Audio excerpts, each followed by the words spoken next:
Finally ईमान का social media पर आने का मकसद पूरा हो गया। जो ईमान ने सोचा था सोशल मीडिया पर आकर करेगी और वही सब कुछ ईमान ने करना स्टार्ट कर दिया। आज के वीडियो में बात करने वाले हैं ईमान रजब के बारे में कि क्या चल रहा है रजब फैमिली में और ईमान और रजब के बीच में। जैसा कि आप सब जानते हैं रजब को साइकेट्रिस्ट या साइकोलॉजिस्ट के पास जाने के लिए सजेशन दी गई है, जिस पर रजब उसको पागल खाने जाने का बोल रहा है। खैर जो कुछ भी है, यानी कि इसका मतलब यही है कि रजब की मेंटल कंडीशन ठीक नहीं है। इसके साथ साथ अब कल देखा गया है ईमान ने कुछ स्टेटस लगाया था स्टोरी पे कि कुछ भी क्वेश्चन आंसर्स हैं आपके तो आप कर सकते हैं। के लिए Q&A में जितने भी क्वेश्चंस पूछे गए ईमान ने फिर उनके जवाब दिए। ईमान को पता था कि ऑब्वियसली रजब फैमिली रजब से रिलेटेड क्वेश्चंस पूछेगी, तो Q&A का मकसद क्या हो सकता है ईमान का। ईमान अपनी साइड क्लियर करना चाह रही थी क्योंकि सबको पता है कि ईमान और रजब के बीच जो भी डिफरेंसेस चल रहे हैं, ज्यादातर रजब फैमिली ईमान को ही ब्लेम कर रही है, लेकिन ईमान ने अपना पॉइंट ऑफ व्यू क्लियर कर दिया है। ईमान से डिफरेंट क्वेश्चंस पूछे। ईमान इसमें स्किन केयर की भी बताती हुई नजर आई है, इसके साथ साथ प्रमोशंस भी करती हुई नजर आई है, जिससे पता चल रहा है कि ईमान का इरादा है अब सोशल मीडिया पर रहने का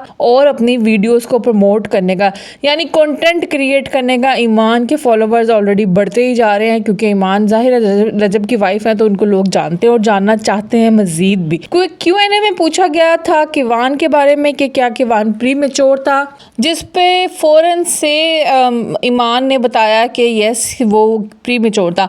इस बात का अंदाजा तो बहुत से लोगों को पहले से हो चुका था क्योंकि ईमान की छुट्टी हो गई थी। किवान 3 से 4 दिन जार में रखा था और उसकी रीजन यही थी, ऑब्वियसली उन्हीं बच्चों को जार में रखा जाता है जो प्री मैच्योर होते हैं, जिनका अभी प्रोसेस कंप्लीट नहीं हुआ होता। जिनको इस बारे में अवेयरनेस है उनको पता ही होगा। खैर लेकिन हमें सबको ये बात पता है कि किवान हफ्ता या 4 से 5 दिन आप लगा लें हॉस्पिटल में ही रहा था, जार में उसको रखा हुआ था, नर्सरी में ही था। ईमान को छुट्टी मिल गई थी, वो घर आई थी और फिर बाद में उनका वेलकम किया था किवान के साथ। लेकिन खैर ये सब ईमान ने अब क्लियर किया है, जबकि रजब फैमिली ने इस चीज को पहले से कहीं भी क्लियर नहीं किया था। किवान की हेल्थ से रिलेटेड कोई भी बात पहले से सामने नहीं थी। इसके साथ साथ बात करेंगे ईमान से रजब के बारे में पूछा गया कि आप घर कब जाएंगी रजब के, जिस पे ईमान ने बहुत स्ट्रेट लिखा था जब लेने आएंगे। इसका मतलब ये हुआ कि ईमान को रजब की तरफ से लेने नहीं आए गए, यानी ईमान अपनी तरफ से ये पॉइंट दे रही है कि ईमान वेट कर रही है अपने घर जाने का, लेकिन उसको वहां से कोई लेने नहीं आ रहा। जबकि हमें दूसरी साइड की स्टोरी और एंगल से बताई गई है, इसीलिए कहते हैं कि दोनों साइड की स्टोरी सुन लेनी चाहिए, हो सकता है सिचुएशंस डिफरेंट हो। अब इस चीज में क्या गड़बड़ है,